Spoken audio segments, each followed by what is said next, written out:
Bizarre conspiracy theories about album cover art of 2017 presenting in 2020. Fifth, Megadeth's The World Needs a Hero and Donald Marshall. This one is a little complicated. Donald Marshall is a conspiracy theorist who claims to have been a part of an Illuminati cult when he was younger. Since 2011, he has spawned some strange theories about his involvement with the group and their disturbing practices.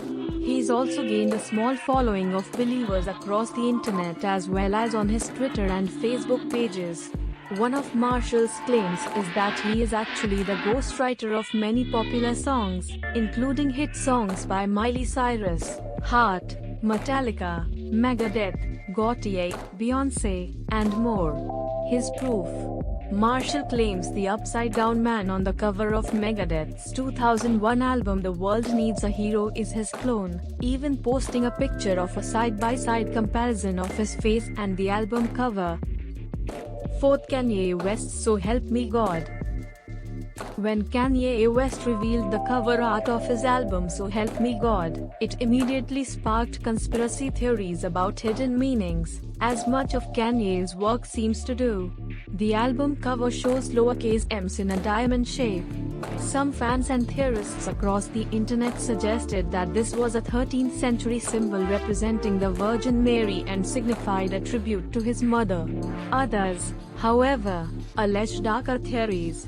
A significant one held that the imagery revealed Kanye's link to the Illuminati, offering arguments such as, there's 4 M's, M is the 13th letter, 13 times 4 equals 52, 5 times 2 equals 10, there are 10 letters in Illuminati.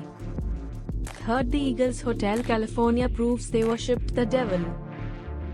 The Eagles released their album Hotel California in 1977.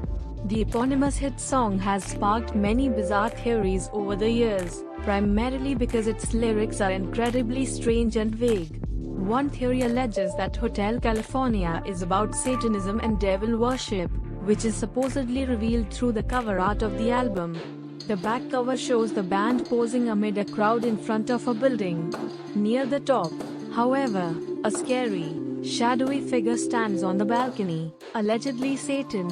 The Eagles have denied this widespread theory, saying that the figure is a woman hired for the photo shoot. Second, Radiohead's Kidder predicted 9/11. Here's another 9/11 conspiracy theory, this time claiming that Radiohead's 2000 album Kidder predicted the 2001 terrorist attack. This theory was first perpetuated by writer Chuck Klosterman in his book Killing Yourself to Live and has gained traction on the internet. It claims that Kidder predicted 9/11 almost exactly 1 year before it happened. In his book, Klosterman writes that the songs on the album tell the story of 9/11 through their sequence, the change in music, and most importantly, their lyrics.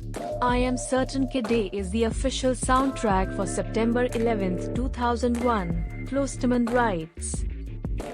First, Michael Jackson's Blood on the Dance Floor predicted 9/11. Some people believe that Michael Jackson was psychic and also predicted the infamous date with the cover of his 1997 album Blood on the Dance Floor, HI Story in the Mix. On the cover, Jackson stands in front of a city skyline with billowing clouds in the background.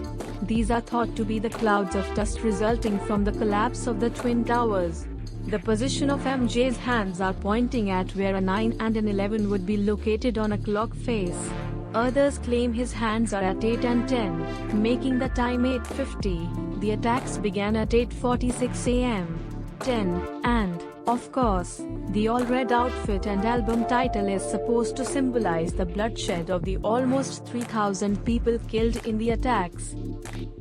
Thanks for watching.